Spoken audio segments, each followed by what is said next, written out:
Well, welcome everybody to our webinar. I am Russ Toomey. I'm a professor at the University of Arizona. I use he, they pronouns, and I'm very excited to be the moderator for this webinar titled A Discussion on Anti-Trans Legislation, Implications for Researchers, Practitioners, and Other Adults in Trans Youth's Lives. We have an incredible panel that I'll introduce in a few minutes. That are here to share their experiences and knowledge and wisdom with you. And so the focus of the panel today is to discuss the unprecedented increase in legislation in the US targeting the medical, privacy, and school rights of trans youth. The panel includes trans youth and young adults, their parents, and legal and medical experts to answer your questions about the state of anti-trans legislation and its implications for youth development, families, and well-being.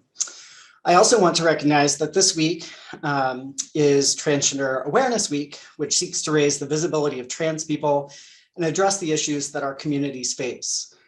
This Saturday is an annual observed day called Transgender Day of Remembrance and or Resilience.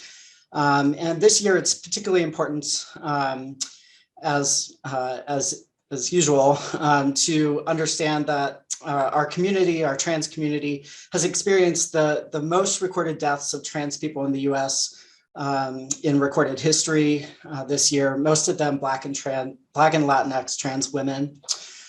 So your attendance today is a great step to becoming more aware and standing in solidarity with trans people and understanding the policies that impact trans youth's lives, their families, their schools, and their communities, and to begin critical conversations to support trans and non-binary youth in their families, schools, and communities. Next slide. So just some housekeeping issues today.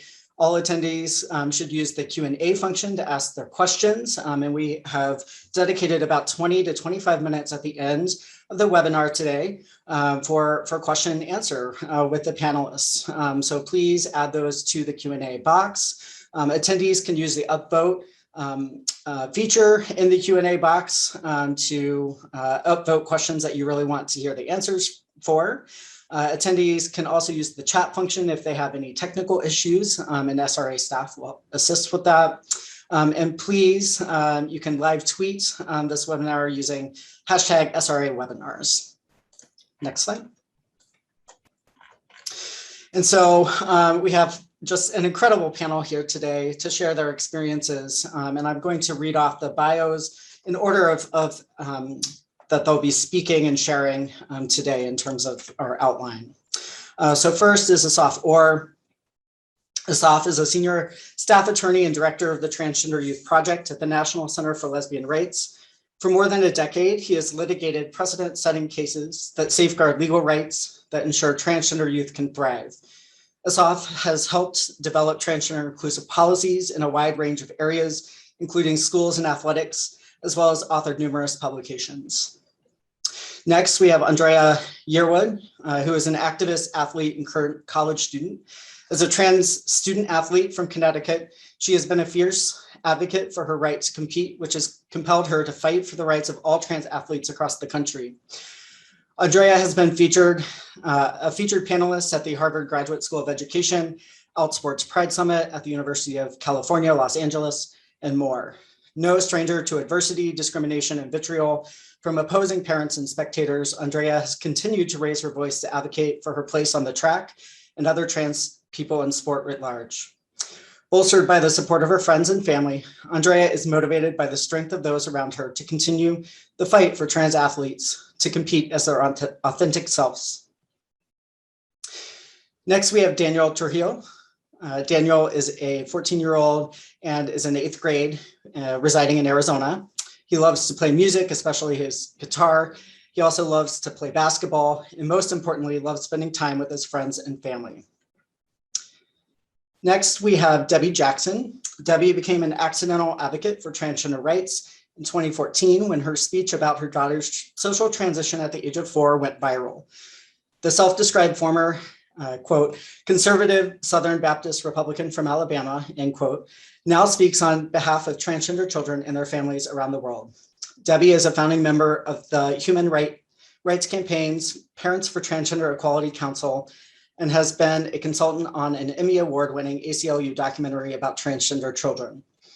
And her family is featured in the feature-length documentary Transhood, available on HBO Max.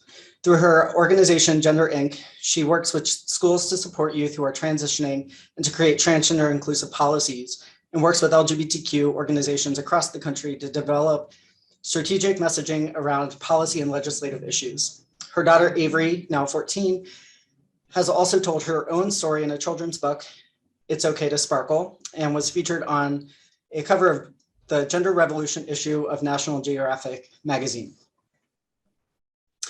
Next, Lizette Trujillo is a Tucson small business owner and a community advocate for transgender youth and families. She spends much of her time volunteering for the Southern Arizona Gender Alliance, where she and her spouse facilitate a local support group for families of transgender, gender creative, nonconforming youth called Families Transformed.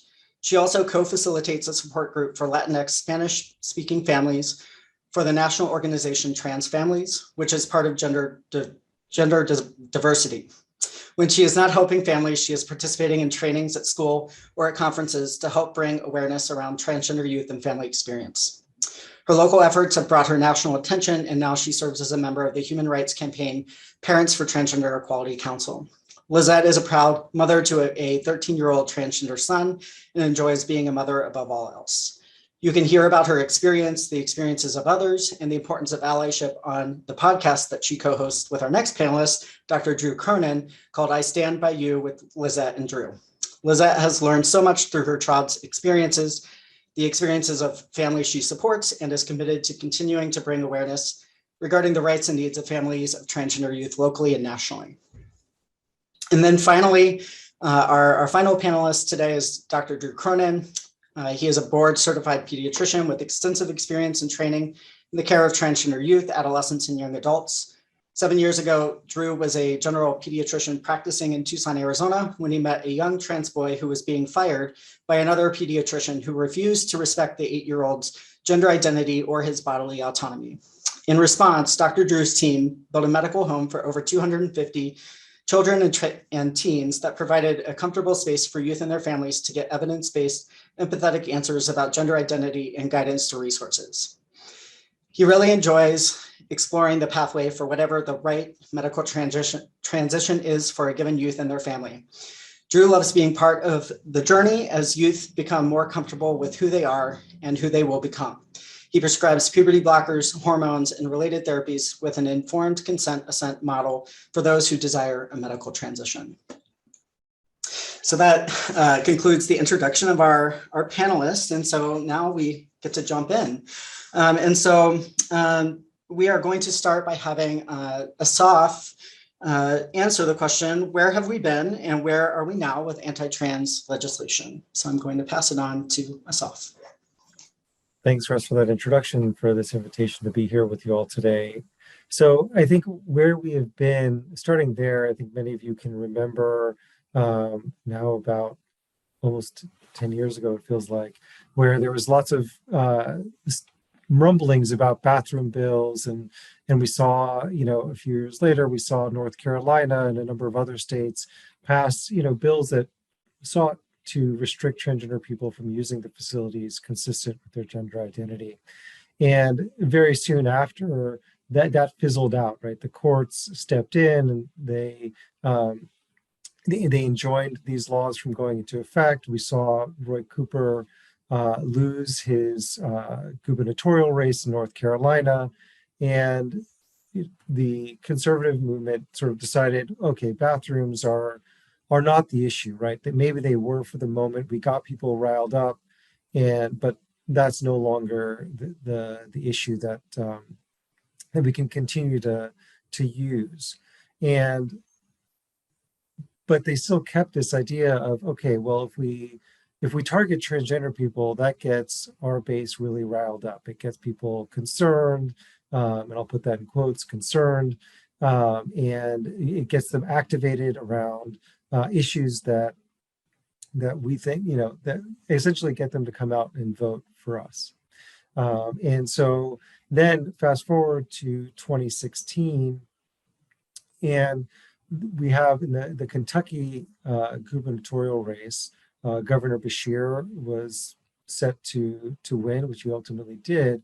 But as a last-ditch effort, there was a group of conservatives who came together and funded an ad campaign that targeted transgender young people in sports. And this was really a test balloon.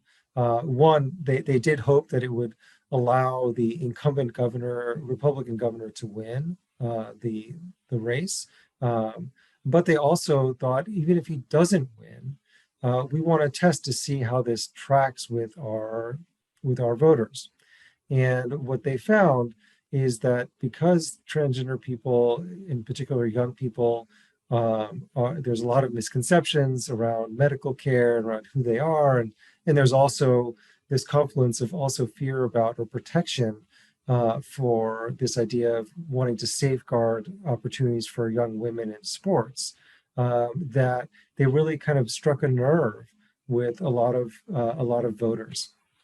And as a result, the 2016 became a sort of turning point for conservative think tanks and political actors to think about how can we not leverage just issues affecting transgender people, but specifically around transgender youth.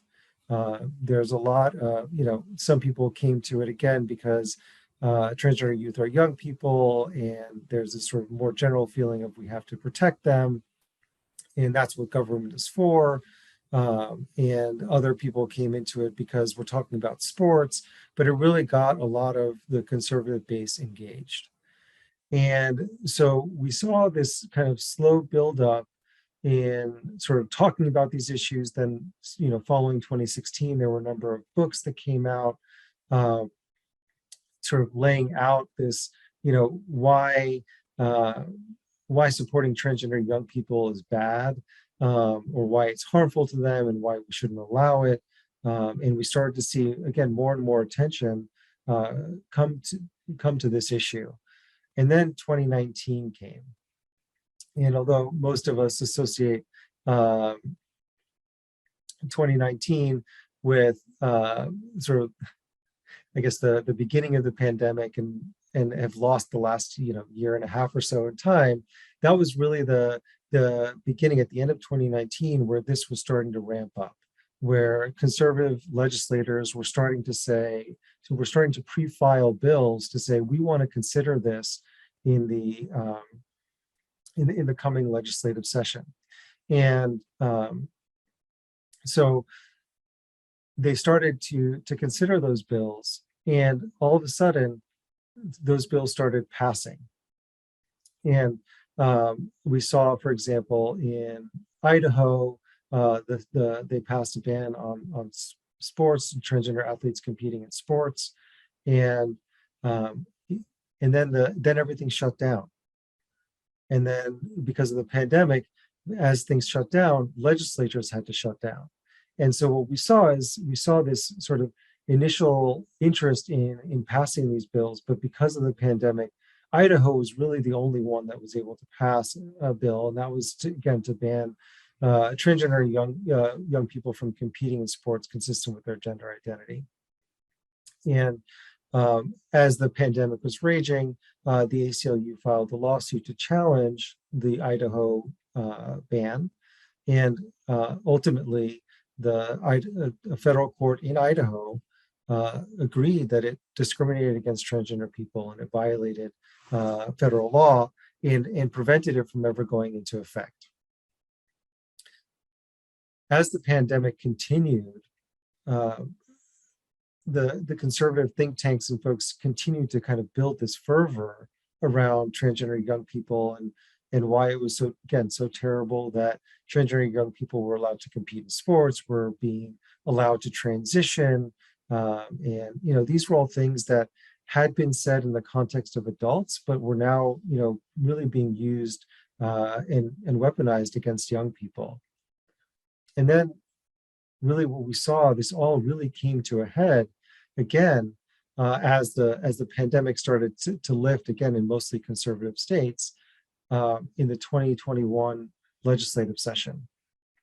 And the 2021 legislative session, which started in January and February of this year, we saw countless bills on a wide range of issues, and in both conservative and typically liberal states, because there were conservative legislators in those states who wanted to carry these bills, and they covered a wide range of issues. The ones that got the most attention were the bans on transgender young people competing in sports, and also the laws that sought to criminalize medical and sometimes mental health providers for prescribing transition-related care, or even carrying out that care.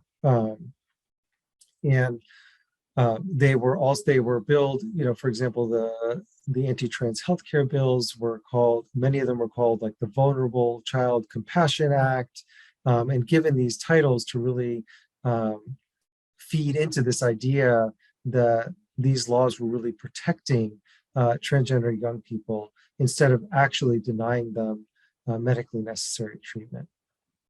And again, we're talking about dozens of states considering these bills, those two types of bills, but there were many other bills that were considered. Many of them died entirely, or barely got any consideration. But there were bills about, whether or not some would have required school officials to disclose to a parent that their child is transgender, or asking to be called by a different name or pronouns while at school. Other bills were related to custody disputes. Texas, for example, considered a bill that, multiple bills on this issue, but one bill was that, if a parent was not supporting their child's transition or supporting their child's access to medically necessary care for the treatment of gender dysphoria, that could not be used against them in determining whether or not that parent would act in the child's best interest. There were other bills that said, in fact, supporting a transgender child's transition and consenting to this care is child abuse. And there was this real excitement about passing these laws, and they did unfortunately pass in a number of states, and most notably in Arkansas, passed a ban on access to health care, which even Governor Hutchinson did not want to sign. He said it was too cruel, but the Republican legislature in that case overrode his veto, and ultimately that law was challenged in court and also enjoined. Again, because the law does not allow the state to discriminate against transgender people without having what's called an exceedingly persuasive justification.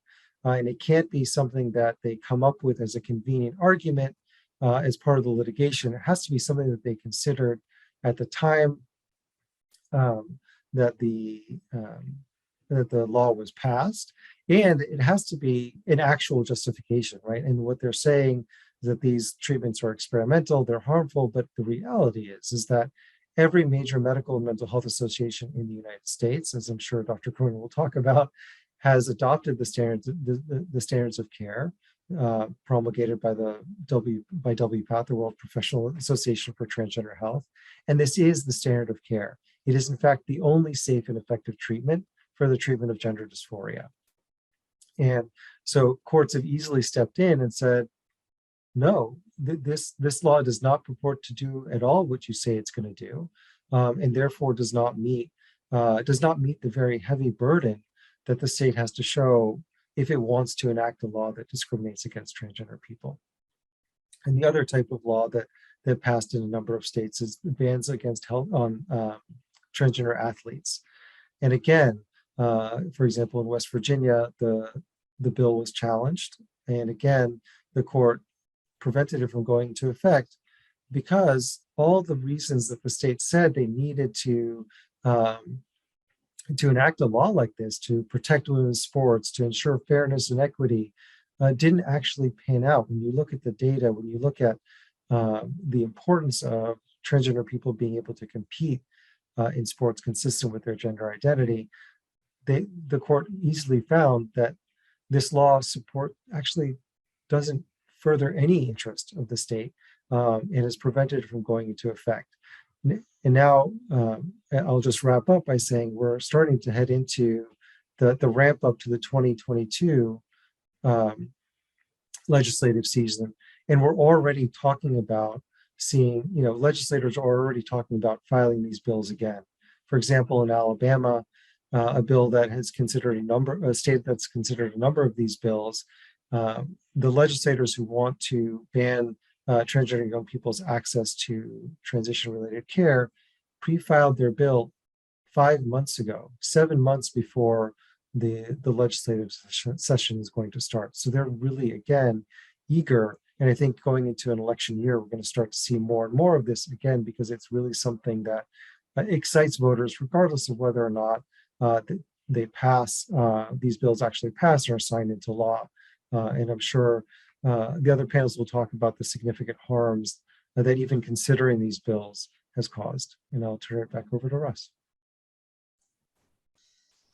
Thank you, Asaf, for that wonderful overview of the not so wonderful legislation. And so now we're going to turn it over to the trans youth on our panel, both Andrea and Daniel. And the first question that I would love both of you to address is, what does this mean? When you hear about all of these anti-trans bills and legislation being introduced across the United States, what does this mean to you as a trans person? I think for me, it's kind of like a slap in the face, just because of, I know, like, all of kind of the progression that the trans community has had throughout the years, throughout the decades, and how much we have kind of tried to do to make our appearance, or kind of make our existence within society, I guess, not, I don't say not an issue, but kind of to make us, feel be supported, and to kind of put more awareness out within society about the trans community, not the LGBT community as a whole, and just all the work that so many transgender advocates and activists have done to make sure that the trans community, is being protected and has the opportunity to, like, live the lives that we want to without being in fear. And it's just kind of like all this work that has been done is kind of being pushed back, continuing to be pushed back. We're taking like 10 steps back, continuing to take 10 steps back, just because people are being like so close-minded. It's because people who, I guess, are in higher power aren't taking the initiative, or don't want to take the initiative to learn about the trans community and to learn about our culture, about who we are. Like, all they see, and I'll speak from like kind of like an athletic perspective, all they kind of see is someone, in my case, like stealing medals from other women, or stealing first place or second place from other girls. And like, that's not what that is. Like, transgender athletes, especially youth, play sports because we're kids and because we want to. Just like because that's what our peers are doing. We want to be with our peers. We want to have fun, not because, oh, I want to beat this girl just because I can, or because I want to take this medal from this other girl again just because I can. Like, that's not what sports means to us. And I feel that a lot of legislators, a lot of, I guess, administrators automatically assume that, oh, because this person is trans, what they're doing is unfair, what they're doing isn't right. And I know, I just feel like, clearly it's just unfair to us and unfair to all the work that a lot of transgender individuals have put in to, again, make our place in society, I guess, a safe one. Oh, okay. I already unmuted you. Oh, well, for me, I knew about my gender since I was like super young. And so since I was able to like kind of go through everything super fast, I find that me being trans isn't like the most important part of me. And so seeing all these bills come into play just for this very tiny part of who I am, that would drastically change everything. I just think it's not fair. Thank you both for sharing. How does it feel to hear yourself, I guess specifically for you, Andrea, as an example, used in many of the anti-trans sports bills across the United States? And for Daniel, can you talk to what it feels like to have yourself, your identity debated in the public, at that large public level?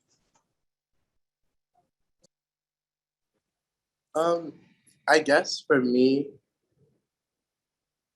in a way, it's kind of, I mean, to be honest, kind of like irritating or like annoying, because I mean, I've heard or I've seen that in I guess these meetings about trans litigation, they use me and my friend Terry as examples, but like when they're asked to provide examples from like within their state or within their own community, there are none. And I know it's just kind of frustrating how they always reach to us, and it's like, I don't know, it's just irritating how like you are so quick to bring up me and bring up Terry, where in your own state where these laws are going to be put in place, are going to be enacted, you have no examples of it. And I think it just further goes to show that this issue that's trying to make an issue like just it doesn't exist. It's not an issue, it's a non-issue.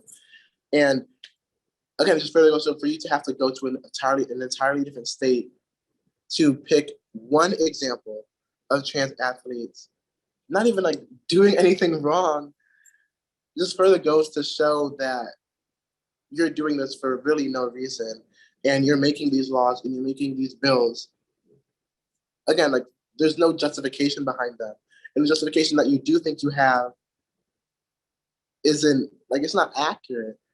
And I mean, just bottom line, it's just very annoying to have to continue to hear my name being brought up in these situations where it's not necessary, or nor is it just, to me, it doesn't make sense. But yeah, it's just bottom line, it's just annoying.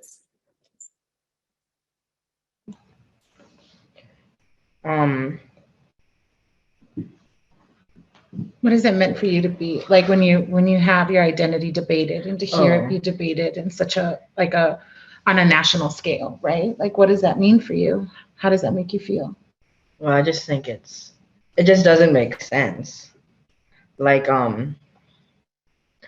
sometimes I would be just in my classroom, and then like in 6th grade, I would just be sitting in class, and then I would hear kids be like debating whether or not being trans was actually a real thing. And I would just kind of sit there thinking like, how am I not real? Like it makes zero sense. And so it's just kind of weird seeing all these people who probably don't even know trans people trying to think like it's not real. It's like,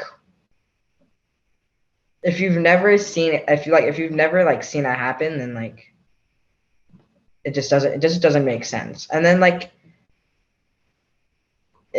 what's the word for it? I don't know the word for it. In terms of what? The word in, it's frustrating? Yeah, that word. Okay. It's just frustrating because then it just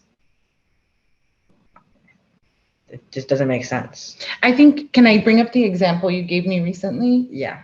Daniel came home one day and said that a young person told another trans student, one of their student peers, told another trans student, you're not real, you don't exist.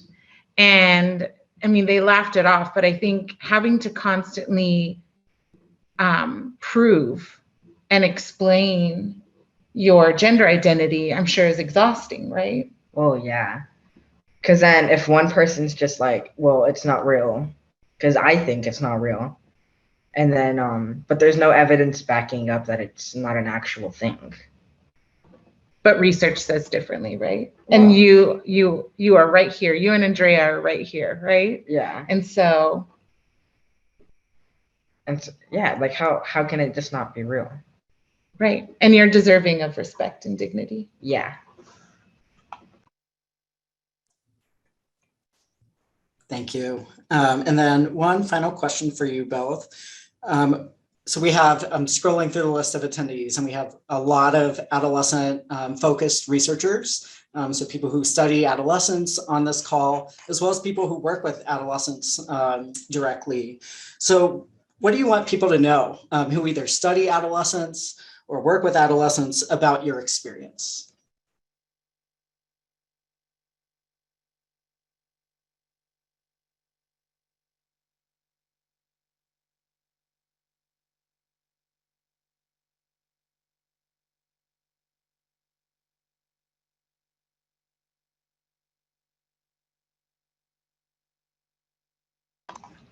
Go ahead. Okay. Well, if like, what I would want them to know is that oh, I keep moving it. What I would say the most important thing is that it's not the biggest part of who they are. Like, there's so much more to trans people, and and I well, that's you know. What has it meant to you to be affirmed? Like when Dr. Oh. Cronin told you, I believe you. And when mom and dad said, I believe you, like, what did that mean for you? How did that change your life for the better? Well, because I was being seen.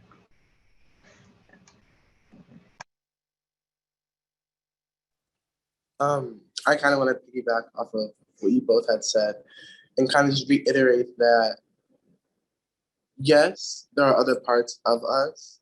But again, like as you mentioned, it is very important for us to be seen and for us to be heard. And I think that a lot of times, especially within like legislation, within the conversation of like, especially with me with trans athletes, um, it's kind of like disheartening to hear people talk about us kind of like as if, I guess, kind of like not as if we aren't real, but as if like we're just an inconvenience to them, or kind of like, oh, we're gonna make this bill to just like get these people just kind of disappear because they're annoying. We don't want them here anymore. We're just gonna make a bill to get them to disappear so we don't have to deal with them anymore. And like, I mean, to hear that about us, like to hear that about myself, that doesn't feel too good. And I just feel that for people who work with transgender individuals, I mean, trans youth, and even adults who are trans, I think it's really important to, I don't want to say necessarily like highlight us being trans, but just to show that you're supportive of us, of our transness, and that even though out there we are being vilified and we are being again questioned about who we are, at least in our own community, at least the people that we interact with daily, at least they are here to be here for us and to support us and to let us know that we are seen and that we do exist. So I think just kind of continuing to really support people that are support to trans individuals and trans youth in your life, and just continue to remind them that again, like you're seen and that kind of like you matter. And just because whatever is going on, kind of like in government and out there, whatever, like no matter what is going on over there, that here in your like immediate community, that again, like you're being seen and you're being heard and you are loved, no matter kind of like if you are trans or if you aren't. Thank you both so much. I know how difficult it is as a trans person myself to be vulnerable and share with others on webinars and platforms like this. So thank you both very much. And that was actually a beautiful transition to our next section. So next, both Lizette and Debbie are going to talk about what this anti-trans legislation means to families and to parents. So I'm going to pass it over to you all. Thank you. Thank you for everyone for attending here. I wanted to piggyback a little bit about what Asaf said earlier in recounting the history of all of this legislation that's focused on the trans community, and in the last couple of years, trans youth in particular. I live in Kansas City, Missouri, so I get the pleasure of daily being in 2 different states anytime I leave my house. So I leave Missouri in my neighborhood, drive into Kansas just to get to the gas station or the grocery store. And my children were born on the Kansas side of the state line, even though we live in Missouri. So for the last 5 or 6 years, we have gone to 2 different state capitals multiple times every year to fight against the bathroom bills, to fight for the right to update gender markers on birth certificates in Kansas, because for a long time we were one of the few states left where that was outlawed, or at least interpreted to be illegal by the administration that was in at the time. And for a while, my kids would go with me too. And it's exhausting. It's exhausting to not only have people, your peers, family members, like Daniel was saying, kids at school deny that you exist, but it's exhausting for children to have to go to powerful people in charge of creating laws and advocate for themselves, and say, hey, look, I'm here. This is me that you're talking about. I'm not a figment of your imagination. I'm not a scary, persona that you're trying to create for your voters. I'm real, and this is hurting me. And it's traumatizing for our kids. I think one of the reasons the last couple of years they have targeted families' healthcare, and as Asaf said, wanting to criminalize our doctors and our mental health providers, is because they want parents to be afraid to take their kids to an affirming place. They want parents to be afraid to support their kids. And then, because we were effective advocates in fighting against the bathroom legislation a few years ago, they also wanted to criminalize parents themselves. And I can tell you, as having a child that transitioned socially a decade ago, one of the very first things that I came across in trying to find resources back then was that I needed to have a safe folder, because people were going to report me for child abuse. And I needed to have all of my documents in a row together in one place that could show that gender dysphoria was real, that we were not abusive parents, like letters from clergy and other people in our lives who could affirm that we were decent people. And I mean, that's really a scary thing for a parent to have to think about. I see my child, I'm the one who lives with my child 24/7. I see their pain, and I see the difference in them and how they are not in pain, and that they blossom when I affirm them. And other people want to say I'm a child abuser for that. So that was a scary thing before all of the legislation started. But attacking parents and actually wanting to criminalize us and codify that affirming a child is child abuse into state law is a way to take away our ability to be effective advocates. We help shut down the bathroom bills, but if they can label us as child abusers, suddenly our testimony about our kids playing sports is not going to be effective, because we're the crazy people. We're the ones who are actually damaging our children. So I think all of this was a very strategic agenda on their part to take away the voices and the power of parents and families. And Lizette and I talk about this a lot. We hold so much pain and fear and stress. Like, we actually all end up with physical symptoms of the stress that we're carrying all the time.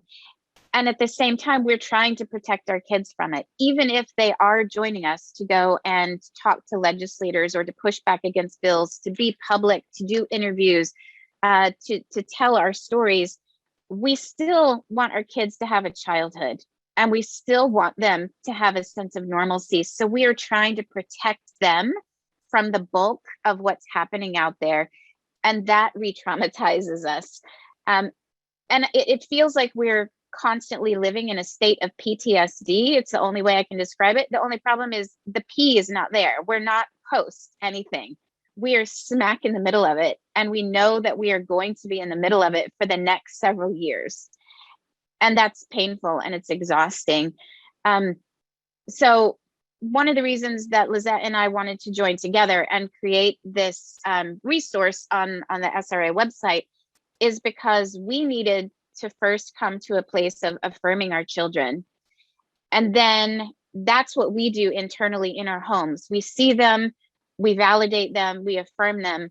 Then we have to go explain this to other people. So we move into more of a deep dive into understanding what's going on with our kids so that we can teach others. And then things like questions of which bathroom to use in school and fighting for the right to participate in sports or receive medical care come up, and we almost get pushed into advocacy whether we want to or not.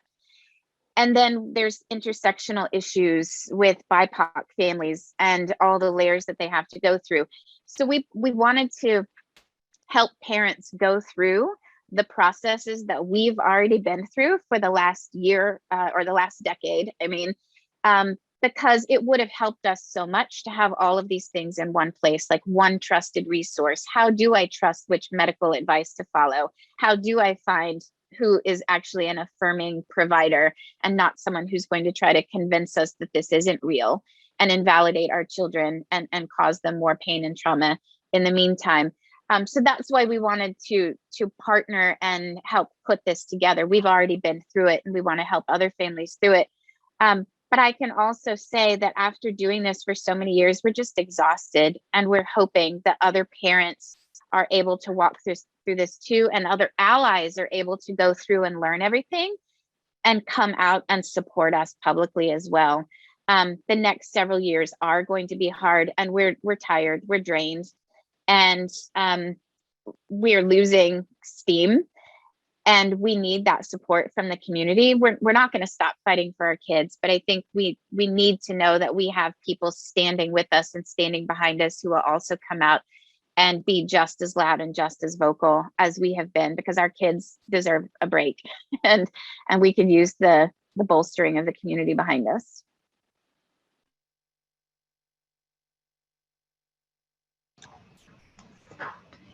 Yeah, so what I want to do too is kind of walk you through each section. And just, I think what Debbie and I really thought was the most important to highlight was that this is experiential, right? Like often people will say, how did you know? And it wasn't one thing that we knew. It was like, it was years of behavior, of showing preferences to different things, of exploration. And we were watching this, and I felt like when my son came out at 8, and it felt like all the puzzle pieces landed, right? This piece about gender that my husband and I spoke about privately and were afraid to explore with our son was all of a sudden like the missing link that tied it all together.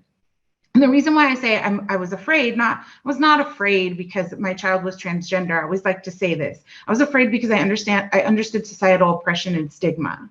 As a Latinx mother, I was distrusting of systems. I was afraid to go to the doctor and say, look, this is happening in our home, because I love my child. And the last thing I would ever want is for him to be taken away from me, from a home that's loving and affirming. And so I often will tell people it's experiential. We were seeing things in our home. And so Debbie and I, when we were writing this, really wanted to engage in a dialogue with families. Like this is where we start. Debbie was wonderful at like laying out the path forward for something that I think parts of it I just kind of didn't even remember anymore because it feels like it was happening all at once, right? And you're trying to wrap your mind around the ways in which you have to shift your life and protect your child from the societal impacts of the journey you're going to go on. And so we wanted to have this conversation about like how to disclose to family. What does that look like? How to deal with faith, how to navigate school. Because when I began this journey, I too started a safe folder and I felt disempowered. And what I find to be the most powerful thing is that proximity changes hearts. And if you can give parents a map forward for how to love and affirm their child and empower them with tools that will help guide them in that process, you will see that it becomes a safer process for the child, that the parent will all of a sudden come to a space of empathy and love. And I understand that as researchers, you want like data, like you want the cognitive reasons why. And as a mother, I can tell you, I didn't always know the why, but I could see the data. For me was seeing the happiness in my child's face, was seeing the joy that he had when he played basketball with his friends, and seeing him feel like he could be his full self because he was being supported.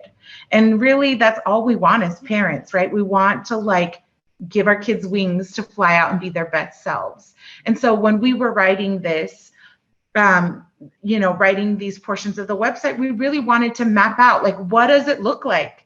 And like, what are the different phases that you may encounter? And each journey is different, but so much of it is the same. And so we really, I was more scattered, and Debbie was so great at like creating like this path forward. And I was like, yes, I totally remember this. And we hope that families, researchers, allies will look to this website and see the journey in it, because that's really what we wanted to picture. We wanted to paint that picture for you, this picture of love, of support, and that you can do it with ease, right? Like our kids are changing communities, whether state legislators like it or not. They're changing the people around them, and they've expanded our own hearts. And so we hope that this resource will help other families like our own, will help teachers, will help other doctors and therapists who may just want an inside look onto how to offer support to kids that are coming to them and families that are coming to them in need, right? And so we were just so honored to be able to do this in conjunction with the Society for Research on Adolescents. We're so excited when Russ came to us with this project. And, we hope, for as tired as we are, we'll keep pushing. I know Debbie and I talk about this all the time. We'll be those tired, cranky moms helping push the rock of progress forward, because our kids shouldn't have to do it alone. And we need you, we need allies. And just thank you for joining us today. And we hope that you have an opportunity to review this website resource. And thank you to the SRA for making it available. Thank you, Debbie and Lizette. So now we're going to move over to Dr. Cronin. And so Dr. Cronin, if you could talk a little bit about what these bills and legislation mean for health and well-being of trans youth. Thank you. You can hear me, right? Good.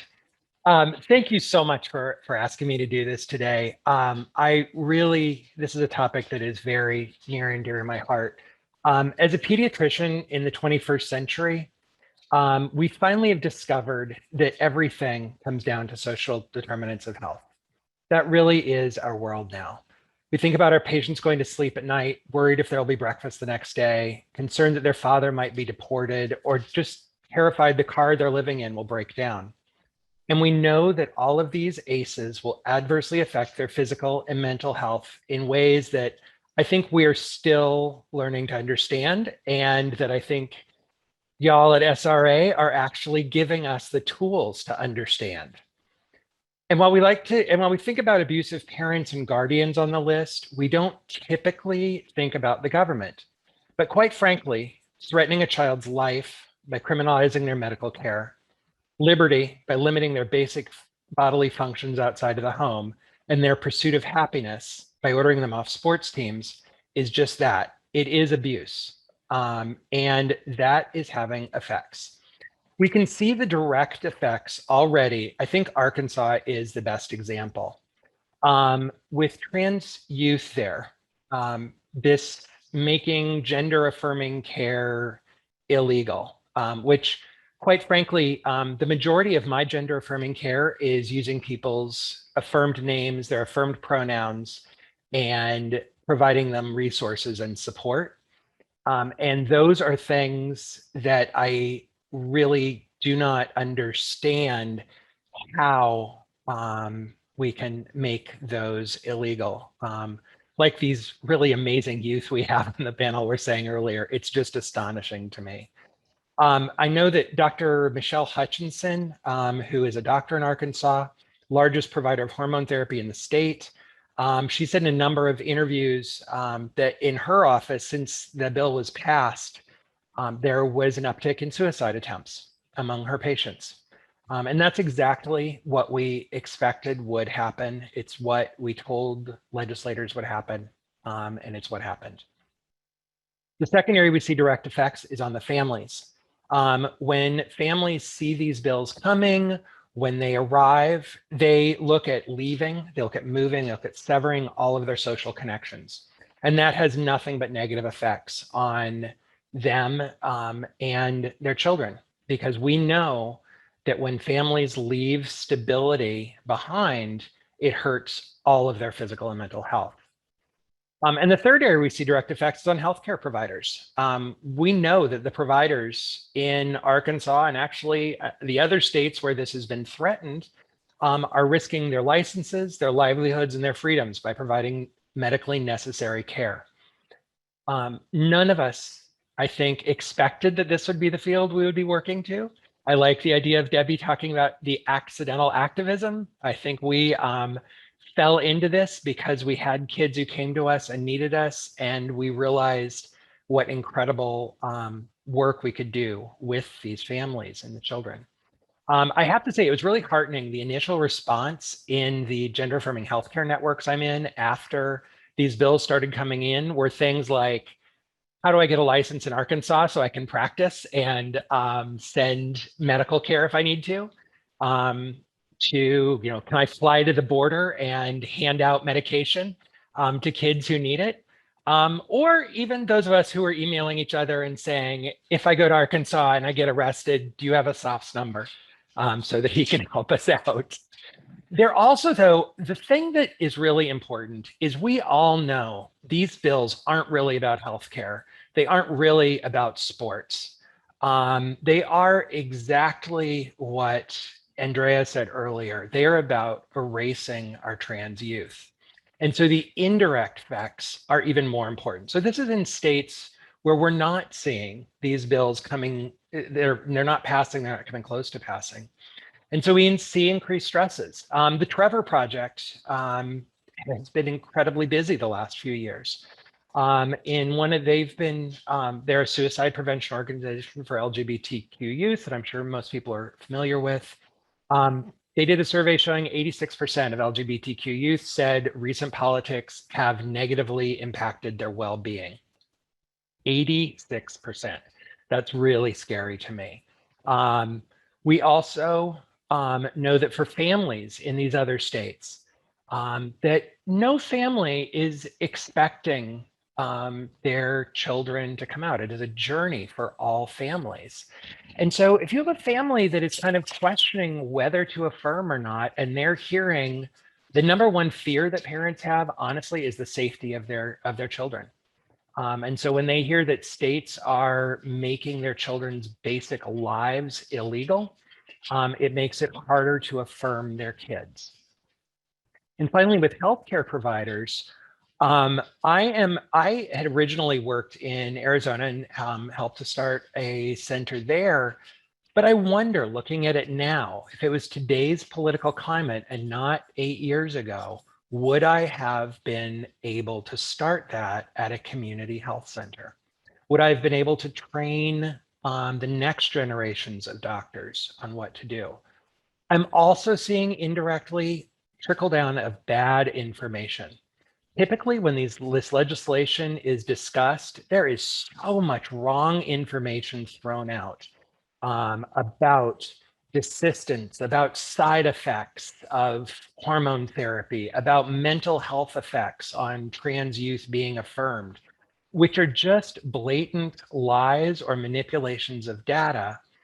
But that trickles down to healthcare providers. I have to tell you, I'm doing a talk later this week with a pediatrics group that is very open and affirming to a lot of things, but is now really starting to question trans youth because of all of the bad information they've been given. I will say, I I'm now in Massachusetts. I'm at Trans Health Northampton. We're an organization that was started by and for the trans community. And what I have seen in that move from Arizona, which in general was not an affirming state, to Massachusetts, which has been generally affirming, is that by continuously fighting against these laws that limit the lives of trans youth, we are losing valuable time in affirming their lives in the public sphere. I just want people to consider, we have seen the two youth we have today are great examples, incredible resilience they have here that they probably shouldn't have to have. They should not have to be fighting for this. I want Daniel to be worried about his jump shot. I want Andrea to be worried about whatever that challenging class is in college right now. And it's not fair that they don't have that opportunity. It is not right. And we know that affirmative laws help. It's not a perfect analogy, but we know that when states legalized same-sex marriage, afterwards, there were studies that showed decreases in suicide attempts and suicidal ideation in those states. Now, we don't know for sure whether that had to do with the environment had been right for state marriage or whether it was the marriage becoming legal that actually helped. And that's hopefully something that some of y'all researchers will be teasing out here for us. But we do know that suicide attempts decreased. States that did not legalize same-sex marriage, there was no change at the same time. So I really want to see at some point, I want to see the families, I want to see the kids able to advocate for positive laws rather than having to fight against these negative laws. Because when that happens, I think we're going to see incredible things happen.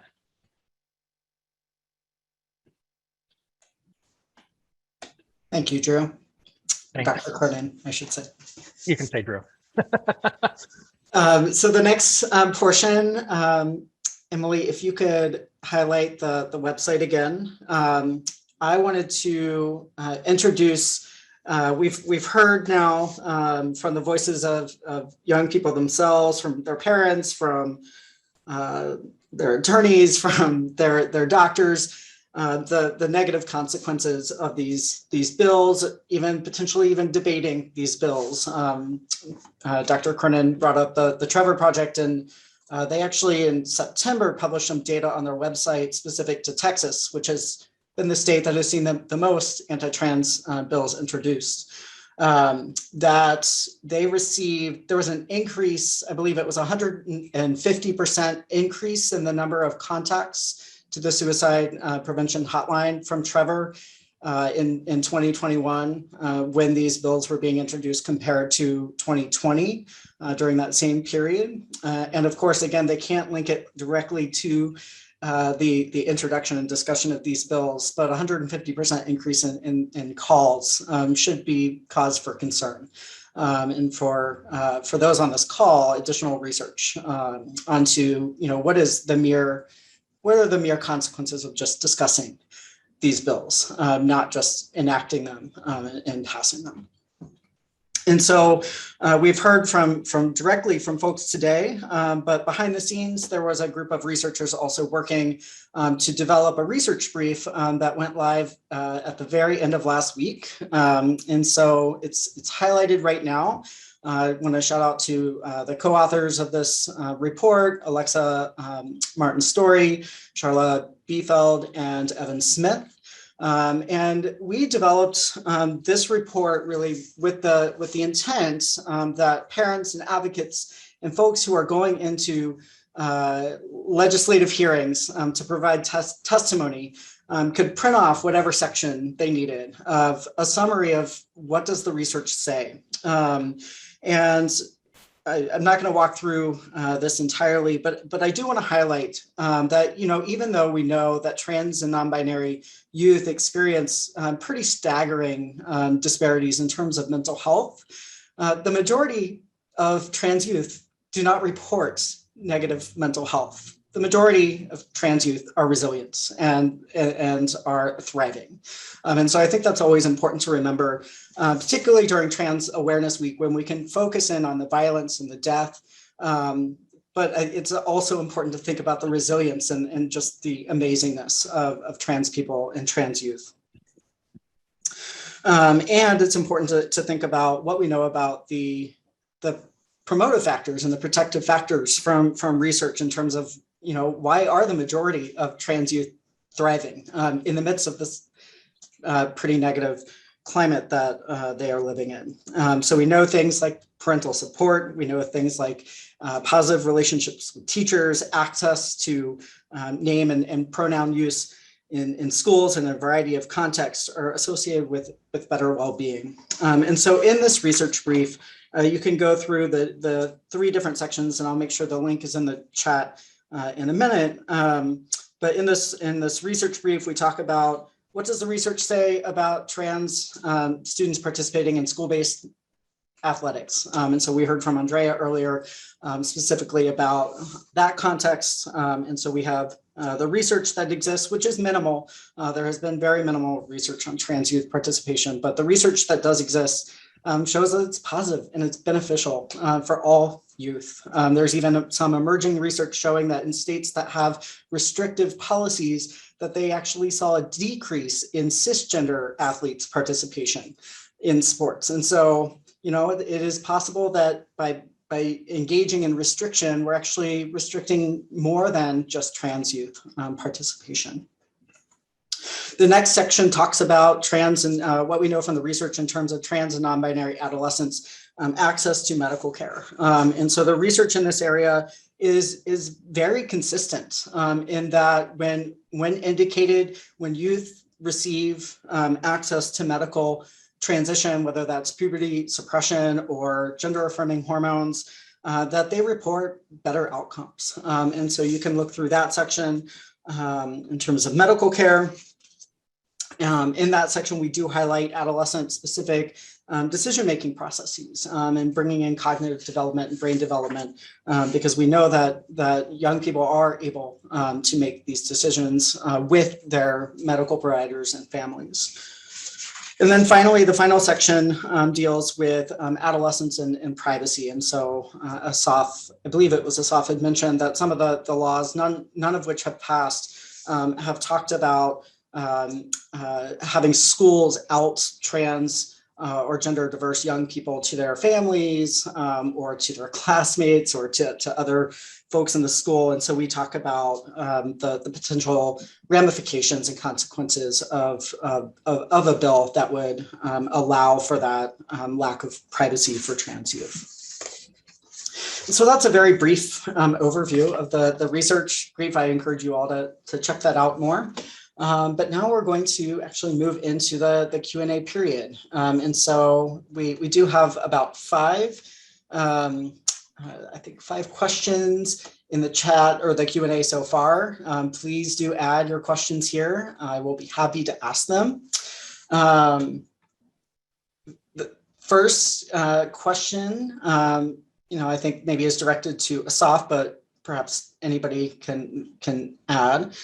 So given that there is no scientific or logical backing to the anti-trans sports bans that have been passed in Texas, SB 25, why has the anti-trans sports ban been upheld in Texas, but not in other states like West Virginia? Thank you so much for that question. I think the issue is not that the Texas ban has been upheld. It is more that there hasn't yet been a legal challenge to that bill. And, I think we talked a bit about the negative effects of, just hearing people debate these bills, legislators introduce these bills. And I think it's also important to recognize that finding a young person, especially in a state like Texas or other conservative state, who actually wants to challenge a bill like this, that too requires a significant amount of emotional energy and resilience that is difficult. And I think Andrea can speak to this, given that she was kind of thrust into the center of a case, not that she brought, but that was essentially brought to exclude her. And so I think it's not that it's been upheld, it's just that it hasn't yet been challenged. and the one in West Virginia, and I believe Florida is another state where it was challenged. You know, unfortunately, the legal process does not move quickly, you know, in many cases. And so these challenges are going to be kind of working their way through the courts for the next few years, while again, each legislative session, they're going to continue to, legislators are going to continue to introduce and debate these discriminatory laws.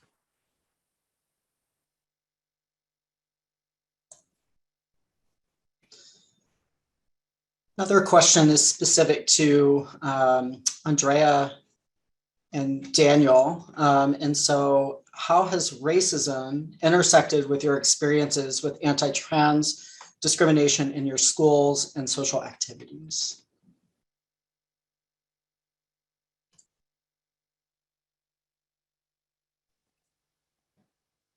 I think, I don't know, through like conversations that I've had with, I guess, like my mother and other, I guess, adults really, well, for me personally, throughout high school, I didn't really see the racism part of it.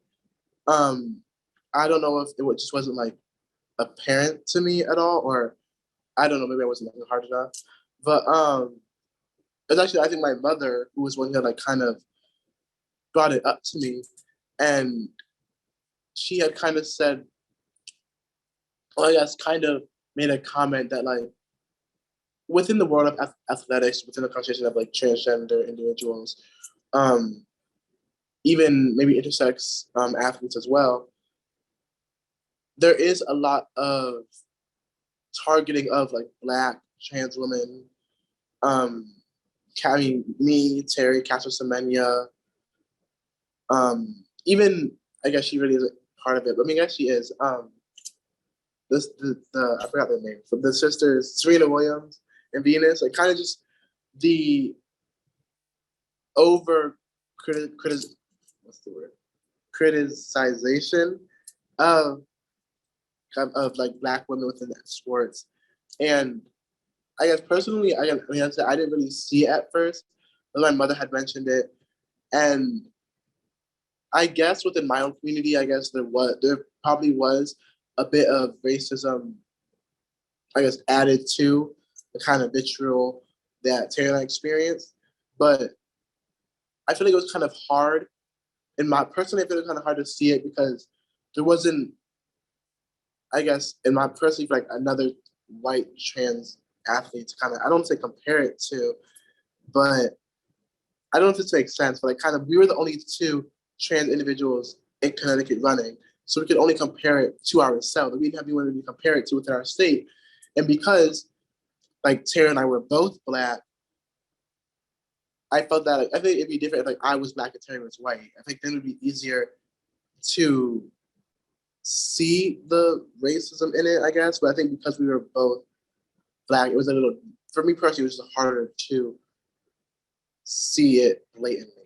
I don't know if that made sense or not, but yeah. But I mean, I'm sure it did play a part in how people like treated us and how, I guess, overall legislation, how we were talked about and how we were brought up in conversation.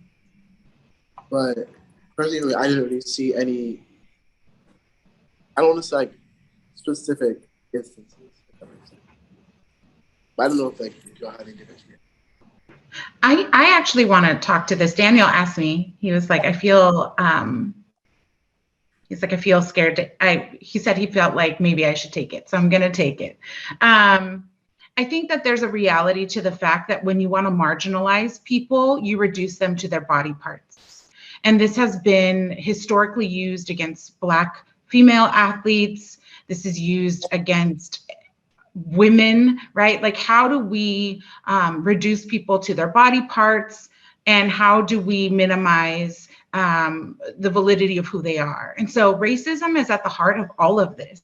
So when you talk about oppression and you talk about systems, our trans youth will never achieve equality without us pushing for the equality of BIPOC communities, right?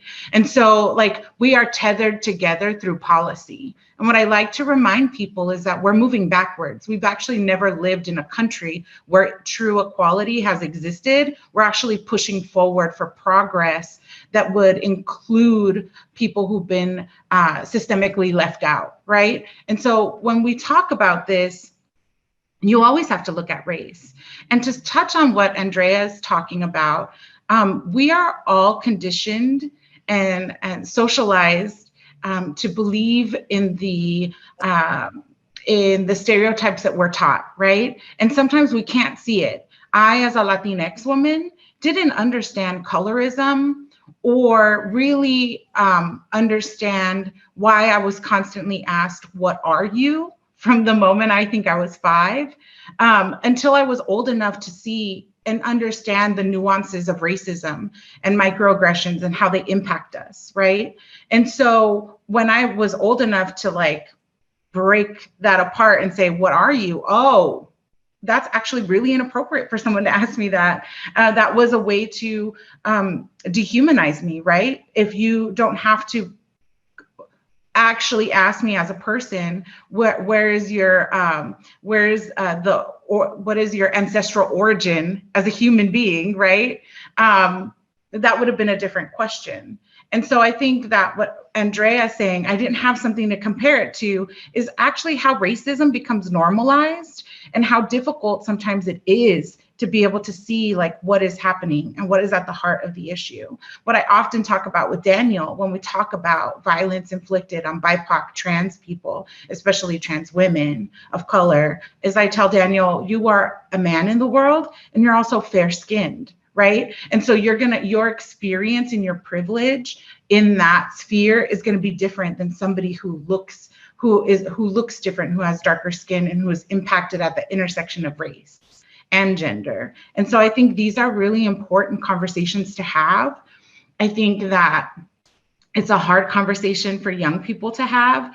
And I hope that the more that we, and unfortunately we're seeing like CRT bans, like critical race theory bans being used against trans people, right? And so like, again, one without the other. We cannot have equality for trans people without having equality for Black people and for BIPOC communities, and for us to be able to see people with different lived experiences as valid and real. And so I hope that in having more and more of these conversations, we empower young people to see the world differently.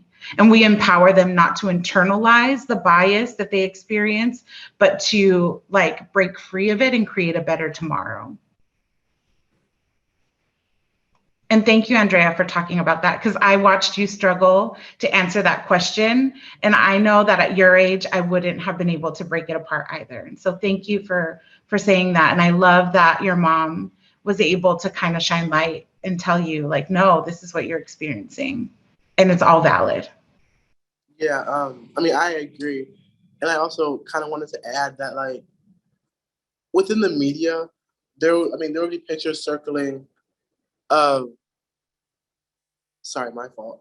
There will be pictures circling of like Terry and I mean, running or anything at track meets.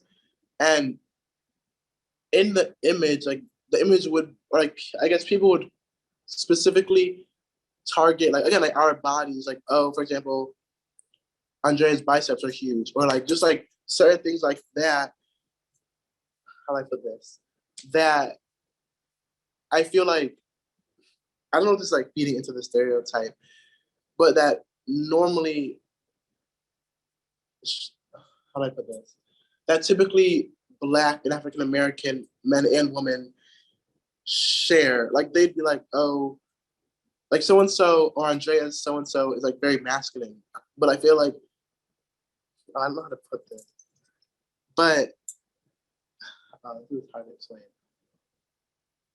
Okay, maybe it's not. I don't know how to explain what I'm trying to say, but I felt that they would target our bodies in a way that like that that many Black people. I don't want to say like that many Black people have. If that makes sense. And I mean, I didn't see it because they wouldn't blatantly say, like, oh, Andrea looks like this because she's Black. But I think underlying, or like under, like their insults had underlying tones of racism in it. I don't know how to explain it, but yeah, I hope that makes sense. Totally makes sense. Thank you both for sharing.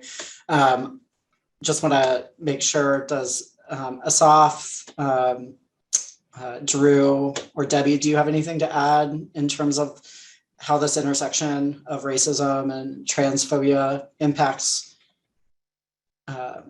advocacy, medical care, policy?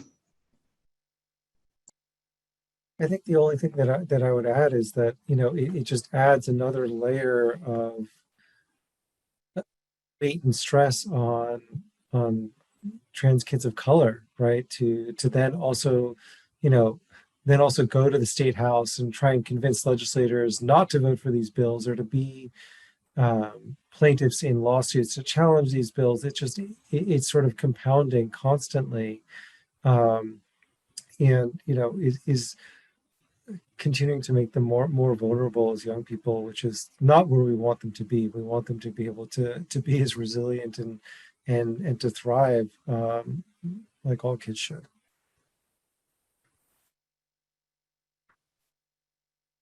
Yeah, I often, there was in the beginning of our journey, you know, Daniel socially transitioned in 2015, and it was at the height of the election. And so here's my small 9-year-old, you know, we began our journey at 8, but like socially transitioned in school. And so here's my small 9-year-old having to hear kids yell, "Build the wall," knowing that we lived in a multi-status home where my husband was waiting to gain a citizenship. And hearing also too rhetoric around Mexicans being ABC through somebody who was running for the presidency, right? And having to internalize that and make sense of that, and also recognizing that that he was different because of his gender identity, and having to navigate all those feelings around a society that says that these parts that make me who I am are wrong, right? Like, how do you, as a 9-year-old, grapple with that? And then you add anti-trans legislation to that, and our kids are being put in situations that rob them of their childhood and rob them of their ability to just be kids and to enjoy the things. Like, I often will say to legislators, if you really cared about families, you would leave us alone so that we could be like the soccer moms that we have the potential to be. Like, we're so busy learning to become the best advocates that we actually do not get to mother in the way that we dreamed of. And we don't get to participate in like the PTA and do really mundane things that I wish I could do, but I don't have time for them because I'm too busy fighting you. So, you know, those are just some things to take into account. I would just jump in and say that we do definitely know that health disparities are greater in communities of color, just to start with. And so when we add in someone being a push to the, any other push to the margins group along with that, we're going to make those health disparities even worse. And it, it's just it is one of those things where we know that because of these health differences, that there will be more negative outcomes. And I think it also is really important to remember something actually that Daniel said earlier, and I quote him on frequently, is that sometimes, a lot of the time, someone's gender identity is the least important thing about them in a given situation. But I can tell you that if any of my patients walk into an emergency room or a non-affirming medical facility, the number one thing on their provider's mind will be that they are transgender. And it's what we in the business call the transgender broken arm syndrome, where I tell every single one of my patients, you know, now that you're on blockers, now that you're on hormones, now that you've cut your hair short, anything you go into will be attributed to you being trans, when in fact, what may be more important in the moment is someone's race or where they live or what food they get to eat or something else. And so that intersectionality cannot be forgotten.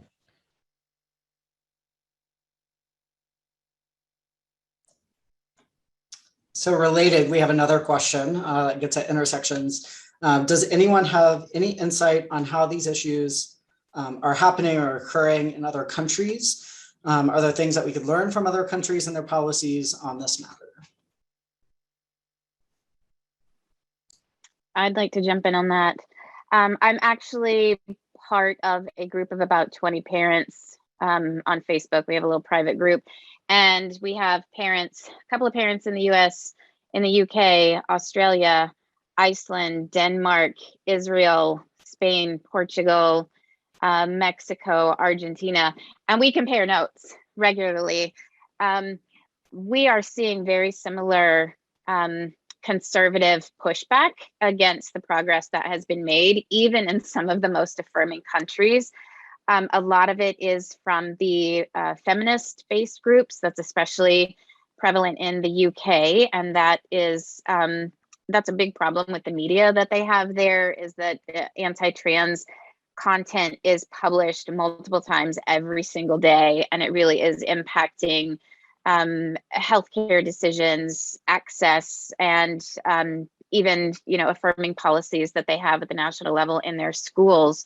But it's starting to spread, especially the ideas of desistance and banning the talk of gender and gender identity in schools in Australia, in New Zealand.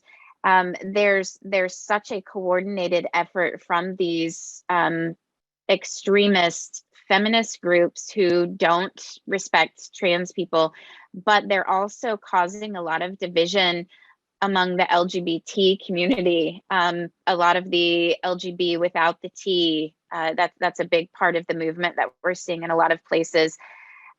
So the ideas are definitely being exported globally from one place to another in sadly a coordinated effort that I don't think those of us who are affirming have taken the time to do in such a clear manner, because we're fighting so many other things. We're fighting racism. We're fighting against the attempts to take away the rights and the abilities for people to vote.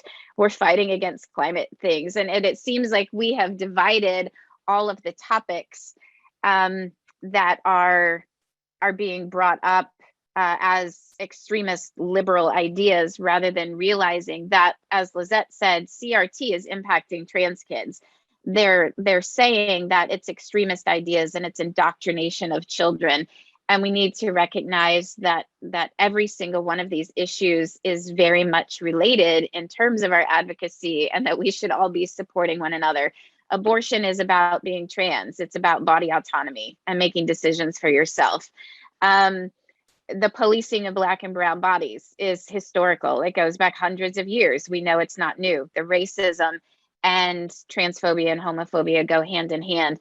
And we've also seen politically that the pendulum has swung in many other countries. Brazil's a great example of how the vitriolic, oppositional, divisive language that we've seen here and experienced for so many years is being picked up and applauded in other countries as well. So families are starting to find that it is more difficult, that providers are starting to be more hesitant about providing blockers and hormones, even though they firmly know WPATH guidelines and have been practicing with those standards for years. They're starting to worry that they will also face legislative opposition and that their licensors are going to be the next ones that are questioned. So I think it's just creating a lot of fear for both parents and providers globally. And I will also note that as of about an hour and a half ago, I believe the IOC was meeting with journalists to release their new guidelines for trans athletes, their updated guidelines. I'm hoping they're going to continue to be affirmative and to push for more equity and equality in sport. But I know there are plenty of people on the other side who have tried to put a bug in their ear that they need to be more restrictive. So I'm kind of nervously waiting for some journalists to come back to us and report how that's going. But this has become a global conversation. Like what's happening here is definitely happening in other places as well. Can I also just throw out there? So I'm fortunate to have had an older brother who has spent most of his adult life in sub-Saharan Africa. And we are, the United States, specifically large, white, conservative Christian churches, are directly exporting the anti-LGBT movement to these countries that were quite not necessarily supportive, but now are actively anti directly because of our exporting that information. And it is really frustrating to see this sort of repeat colonialism happening there. And it, yeah.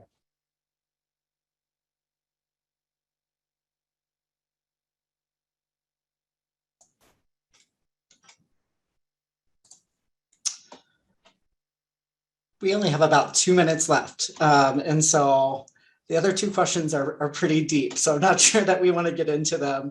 Unfortunately, we don't have time. So I'm going to wrap this up. And I just want to thank the attendees for joining us for the last hour and a half today. Anybody that watches this from the recording, thank you. And then most importantly, thank you to the panelists for sharing your time and for sharing your knowledge and your experience and vulnerability with us today. So thank you to Asaf, Debbie, Lizette, Daniel, Drew, and Andrea for being here. And again, thank you all for joining us today.